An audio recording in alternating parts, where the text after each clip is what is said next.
오늘 37절부터 45절까지 말씀을 통해서 요셉을 높이신 하나님이라는 제목으로 하나님 말씀을 상고하겠습니다. 요셉이 하나님의 섭리대로 감옥에서 나와 바로의 꿈을 해석합니다. 물론 이 꿈의 해석은 바로 다 실현되는 게 아닙니다. 이것이 다 이루어지려면 최소한 몇 년이 필요할까요? 14년이 필요하겠죠. 흉년 7년, 풍년 7년 들어가는 거, 또 흉년 7년 들어가는 거, 이 일이 다 실제로 이루어져야 이 얘기가 맞구나, 얘가 참말을 하는구나, 뭐 이렇게 반응할 텐데, 그런 긴 시간 없이 바로와 그의 신하들이 요셉의 말을 전적으로 믿습니다. 바로와 그의 모든 신하가 이 일을 좋게 여겼다 그랬죠. 바로와 그의 신하들은 요셉의 말을 하나님의 말씀으로 받아들이게 된 것입니다. 이게 큰 은혜입니다. 아무리 옳은 말씀이라도 저 믿지 않는 사람들에게 하나님 말씀 선포할 때 저 거짓말이다 반응하지 않으면 어떨까요? 그렇죠? 이보다 아무리 더 좋은 해석이 있다 할지라도, 지금 요셉이 이 꿈을 다 해석했잖아요. 그런데 이보다 더 꿈을 더 좋게 해석했다 할지라도 하나님의 역사가 아니면 그들이 그 누구의 말도 듣지 않을 것입니다. 하나님의 말씀이 능력이 없어서 그런 것이 아니라 하나님이 그 말씀을 전하는 사람과 그 말씀을 받는 사람 가운데 역사하기 때문에 그래요. 똑같은 말씀이라도 어떤 사람들은 귀를 막고 이를 갈고 분노하는 사람이 있는 반면에, 또 어떤 사람은 하나님의 말씀을 받고 내가 어찌할꼬 그러잖아요. 우리가 어찌하여야 구원을 받겠습니까? 하고 하나님의 음성 듣기를 원하고 하나님 말씀 따라가기를 원하는 것, 그것이 하나님의 은혜요. 또 다른 반대의 사람들은 하나님의 심판이죠. 우리가 지금 오늘 창세기에 등장하는 바로와 출애굽기에 등장하는 바로를 생각해 보세요. 이름이 이제 바로, 그러니까 바로라는 말은 그 이집트 말로 파라오예요. 파라오. 왕이에요, 왕. 그러니까 애굽왕 바로 이렇게 해야지, 바로왕 그러면 좀 표현이 어색한 거예요. 왕을 두 번 말하는 거니까. 출애굽 시대의 바로는 하나님께서 하나님의 역사를 직접 보여주잖아요. 10가지 재앙. 또 홍해 바다를 가르신 거예요. 그래도 어떻게 해요? 계속 하나님의 말씀을 대적하다가 10가지 재앙 다 당하고 장자가 죽기도 하고 또 군대가 다 물에 빠져 죽어도 하나님 말씀을 끝까지 거부하는 거예요. 그렇죠? 그런데 오늘 이 요셉의 시대의 바로는 어때요? 이 사람은 하나님을 믿는 사람이라 이렇게 반응했을까요? 그러지 않습니다. 하나님께서 오늘 요셉의 시대의 바로에게는 하나님의 은혜가 입혀져서 이 요셉의 말, 하나님의 말씀을 순수하게 믿고 역사하는 일이 벌어지게 된 것입니다.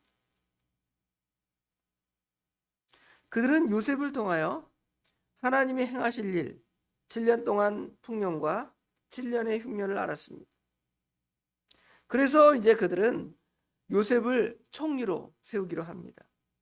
여기 40절에 보면 너는 내 집을 다스리라. 내 백성이 다 내 명령에 복종하리니 내가 너보다 높은 것은 내 왕자뿐이라. 바로가 또 요셉에게 이르되 내가 너를 애굽 온 땅의 총리가 되게 하노라 하고 그랬죠. 어떤 측면에서 보면 지금 꿈의 내용을 다 알게 됐잖아요. 그렇죠? 꿈의 내용 다 알고 그 다음에 대책도 요셉이 가르쳐 주었습니다. 7년 동안 곡식을 잘 모아서 나중에 7년을 대비하게 됩니다. 그렇게 하면 그 일을 잘 감당할 사람이 누굴까? 그렇게 생각하다가 지금의 이 애굽 나라의 어떤 경제적인 문제, 또 식량의 문제를 해결할 어떤 뭐 장관, 재무장관이나 이런 장관을 세워서 잘해야 되겠다. 그 사람 누가 잘했지? 그렇죠? 청문회도 하고 불러다가 이제 잘할 것인가 못할 것인가, 그 전에 잘했는가 못했는가 볼 거 아니에요? 그런 방식이 아닙니다. 자기들이 알아서 자기들이 대책을 세워서 그 꿈을 듣고 그 일을 진행하면 되겠는데 굳이 어떻게 해요? 요셉을 시켜서 네가 하라는 거예요. 네가 하면 되겠다. 왜 그러냐 하면 여기 39절에 보니까 요셉에게 이르되 하나님이 이 모든 것을 내게 보이셨으니, 여기 하나님은 이제 이 사람이 요셉이 믿는 그 하나님을 정확히 믿는 건 아닙니다. 그러나 이제 신이겠죠. 너에게 신이 있는데 그 신이 진짜인가 보다. 그렇죠? 너의 신이 이 모든 것을 너에게 보여줬으니까 너와 같이 명철하고 지혜 있는 사람이 없겠구나. 그러니까 너가 앞으로 그 일을 해야 할 것이다 하고 그들 마음에 이제 그런 감동을 주게 된 거예요. 하나님께서는 사람들을 살리기 위해서 얼마나 많은 은혜를 보여주시는지 알아야 돼요. 바로에게 꿈을 주시고요, 요셉에게 해석을 주시고, 또 많은 사람들이 그 하나님 앞에 겸손함이 있어야 돼요. 꿈이 있어도 꿈을 개무시할 수 있죠. 그렇죠? 그 다음에 요셉이 해석해도 요셉의 해석을 믿지 않을 수도 있습니다. 그리고 하나님의 그 말씀, 요셉을 통해 주신 그 하나님 말씀 앞에 굴복하지 않을 수도 있습니다. 그러나 하나님께서는 그 일을 다 이루시고 다 선하게 진행해 나가시잖아요. 그게 바로 하나님의 은혜입니다. 왜 이런 은혜를 행하셨을까요? 결국은 야곱과 그의 식구들을, 그리고 애굽의 모든 사람들을 살리기 위한 하나님의 은혜로 이와 같이 작동하는 거예요. 하나님의 은혜를 받으려면 하나하나 하나님으로부터 시작해서 하나님께서 그 일을 진행하는 모든 사람들에게 은혜를 주셔야 이 선한 결말을 맺는 거예요. 하나라도 강박한 자가 있어서 하나님의 말씀을 거부하면 모든 사람이 다 은혜 못 받는 거예요. 그렇죠? 그런데 하나님께서는 모든 사람에게 은혜를 베풀어 주시려고 모든 사람의 말을 이제 선하게 만드신 거예요. 모든 사람의 마음을 선하게 만드셨음을 볼 수가 있습니다. 드디어 하나님께서는 요셉을 높이십니다.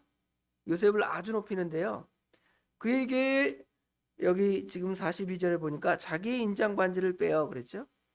바로가 자기의 인장 반지를 빼어서 요셉에게 끼워줘. 그리고 좋은 옷을 입힙니다. 여기 세마포 옷을 입혔다 그랬죠. 아주 값지고 그 다음에 귀족들이나 입는 그런 옷들을 요셉에게 입힙니다. 그리고 금사슬을 목에 걸어줍니다. 다음에는 바로가 이제 바로의 버금가는 수레를 태워서 오늘날로 말하면 카포레이를 하는 거예요. 애굽의 총리가 지나갑니다. 모두 그 총리 앞에 엎드리시오 그러죠. 옛날에 영의정, 좌의정, 우의정, 왕이 지나가면 사람들이 다 피하잖아요. 왕이 지나갈 때는 어떻게 해요? 다 그 앞에 엎드려 굴복합니다. 바로가 이 모든 것을 통하여 요셉에게 실권을 주었음을 선언하게 되는 것입니다. 그러나 요셉의 입장에서 볼 때는 갑자기 자기의 그 시간적으로 볼 때 짧은 시간 안에 자기의 모든 것이 바뀝니다. 자기의 신분이 바뀌고 자기의 처지가 바뀝니다. 그럼 어떻게 될까요? 보통 사람들, 자기가 어떤 경험하지 않은 일을 지금 행하고 내가 어떤 일을 맡는다. 저에게 갑자기 우리 교단에서 당신 총회장 하시오. 할 수 있어요? 안 되잖아요. 경험이 전혀 없는데 이제 목회 한 1년 단독 목회 1년 한 사람이 하라 그러면 할 수 있어요? 안 되잖아요. 그렇죠? 다 할 사람 없으면 혹시 가능할지 모르겠지만 불가능합니다. 그렇죠? 그럼에도 지금 요셉은 그 일을 감당하고 있는 거예요. 그 일을 감당하지 못하면 옛날에 우리나라도 보면 철종 알잖아요.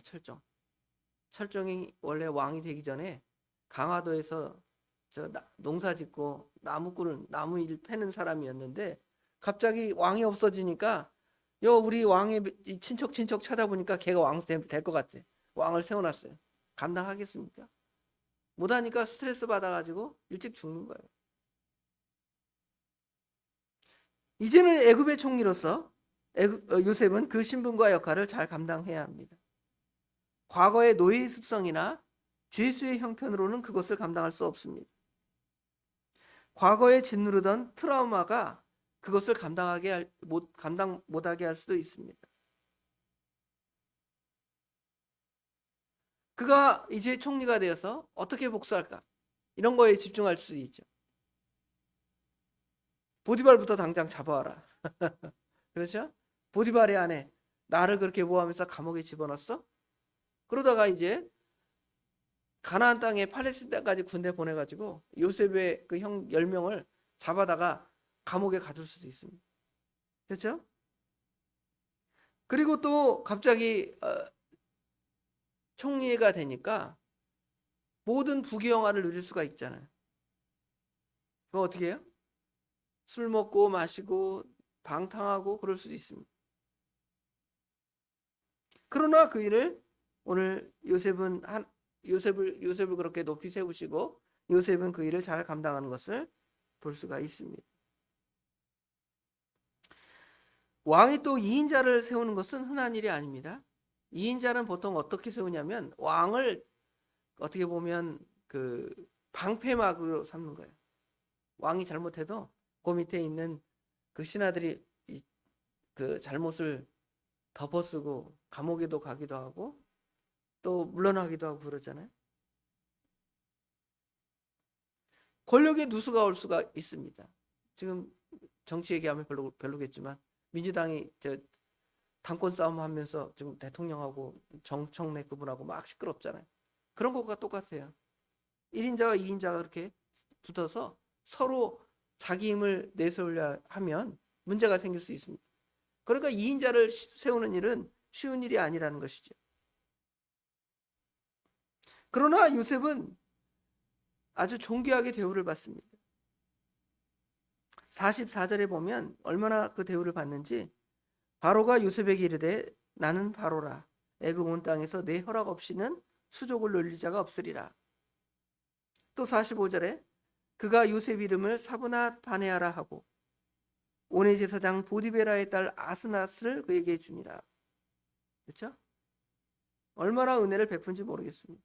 애굽의 이름을 주고 또 온의 제사장이면 아마 제사장 신분은 옛날 시대에는 오늘날이야 뭐 목사 종교인 그렇게 대우받는 시대가 아니지만 제정일지 시대의 이 제사장이나 어떤 종교적인 어떤 권력자들은 거의 왕의 버금가는 그런 권력을 갖고 있어요. 그런 가문의 딸을 요셉의 아내로 주어서 이제 그의 신분을 높이는 것입니다. 그럴 때 요셉이 어떻게 하죠? 그것들을 받아 누리고 그런 쪽에 초점을 맞추는 것이 아니라 여기 45절의 끝에 보면 요셉이 나가 애굽 온 땅을 순찰하니라. 이게 왜 순찰하겠어요? 총리의 일을 감당하는 거죠. 총리의 일을 감당하려면 당장 7년의 쌀의 문제, 7년의 그 흉년, 풍년의 문제만 해결하는 것이 아니라 진짜 7년 동안 흉년, 풍년이 오면 쌀을 어디에 저장할 것인가? 그렇죠? 백성들의 수는 어느 정도인가? 이런 것들을 다 파악해야 이 일을 돌아갈 거 아니에요? 그러지 않으면 어때요? 청문회에서 당신 총리하겠다는데 이거 어떻게 합니까? 모르겠습니다. 그럼 왜 총리 되려고 그럽니까? 그렇죠? 그런 것처럼 지금 요셉은 실제로 그 일을 잘 감당할 수 있는 거예요. 아마 보디발의 집에서 가정총무의 일을 잘 감당. 그렇죠? 감옥에서도 또 행정 업무를 잘 맡았던 것 같아요. 그러니까 하나님이 그런 경험도 세우시는 것 같아요. 행정 업무. 그러니까 여기도 총리가 되어서 실제로 그 행정 업무를 감당할 수 있는 거예요.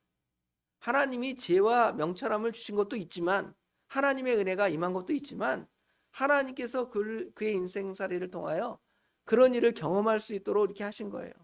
하나님이 얼마나 선하게 역사하신 걸 알 수가 있습니다. 요셉은 전에 당했던 모든 일을 그 트라우마를 다 극복하죠. 형의 배신, 형들의 배신, 억울한 누명 씌우는 거. 이런 고난들은 하나님께서 요셉을 낮춰서 그를 하나님만 의지하고 하나님의 사람으로 이렇게 만들려고 했지만 보통 사람들은 그것을 뭘로 생각할까요? 트라우마로 생각하고 상처로 생각을 합니다. 그런데 하나님께서는 그것을 바로의 손을 통하여 회복시킴으로 말미암아서 이제 그 문제를 해결하는 사람이 되는 거예요.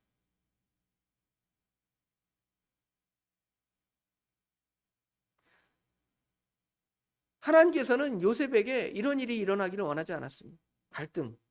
지금 갈등이 더 커질 수가 있잖아요. 연산군의 이야기를 보면 알잖아요. 연산군이 왕이 되어서 비록 그 선대에 잘못한 것들이 있지만 그걸 지혜롭게 해결했다면 왕이 되어서 더 큰 부강한 나라를 만들 텐데 뭘 생각한 거예요? 자기 어머니에 대한 복수. 그걸 생각하다 보니까 다 죽일 자예요. 그런데 그런 일을 행하다 보면 자기가 남에게 상처를 입히면 자기는 멀쩡할 것 같아요. 그러지 않으니까 술 먹고 행패 부리고 그런 악을 행하다가 나라를 완전히 망가뜨리죠. 요셉도 그럴 수가 있어요. 그러나 하나님께서는 요셉에게 그런 일을 원하지 않았죠. 오히려 회복시켜주고 그를 일으킬 때가 와서 하나님을 의지함으로 말미암아 하나님의 그 일을 다 하시고. 그래서 여기 이제 두 자녀를 낳게 되는데 요셉이 여기 51절에 보면 요셉이 그 장남의 이름을 므낫세라 하였으니 하나님이 내게 모든 고난과 내 아버지의 온 집의 일을 잊어버리게 하셨다 함이요 그랬죠. 므낫세라는 이름을 잊어버리게 했다 이 말입니다. 뭘 잃어버렸어요? 뭘 잊게 했습니까? 자기가 당한 그 모든 고난 그거 다 생각하면 다 이를 갈고 복수해야 될 거 아니에요. 그거 다 있는 애굽에서 그 종살이 하면서 당했던 감옥에서 억울하게 당했던 거 다 생각할 수 있잖아요. 다 있는 거예요. 또 뭐도 잊어요? 내 아버지의 온 집의 일을 잊어버리라. 자기 형들이 그렇게 한 거 다 잊어버리라고. 그래서 이름을 므낫세. 자기 아들 이름에다가 하나님의 뜻을 드러내는 것이지. 그리고 둘째 아들의 이름을 에브라임이라 했으니 하나님께서 나를 내가 수고한 땅에서 번성하게 하리라. 그렇게 믿고 그런 신앙의 고백의 이름을 붙여지게 되면 볼 수가 있습니다. 하나님이 그를 높이시고 요셉은 그 하나님의 맡기심에 걸맞게 살아가는 거예요. 우리 신앙도 그런 거예요.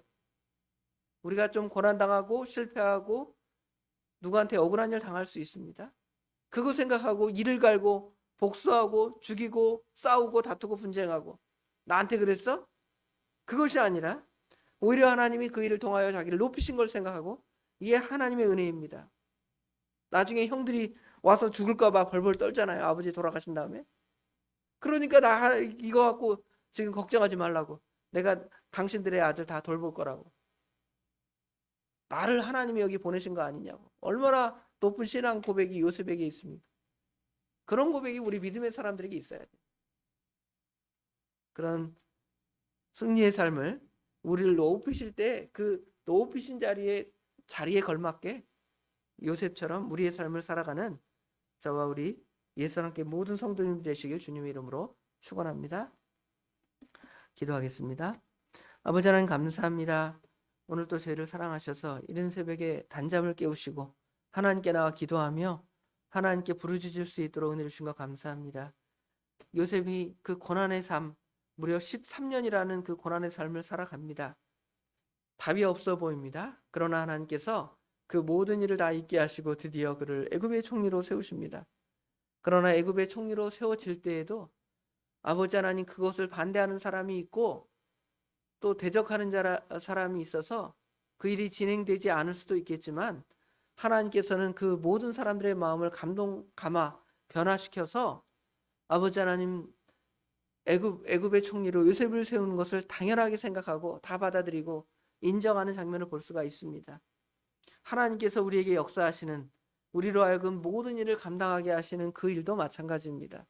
작은 일이든 큰 일이든 하나님께서 우리를 통하여 우리의 욕심을 드러내거나 우리의 어떤 원한을 갖거나 하는 그것이 아니라 하나님의 선한 일, 많은 사람들의 생명을 살리고 하나님의 뜻을 모든 사람에게 알리는 일을 감당하시려고 아버지 하나님 우리를 사용하시는 줄 믿고 저희가 하나님께서 맡겨주신 어떠한 작은 사명이라도 바르게 잘 충성하여 열매 맺고 하나님이 기뻐하는 사람들이 되기에 부족함이 없도록 우리 하나님 친히 도와주시옵소서.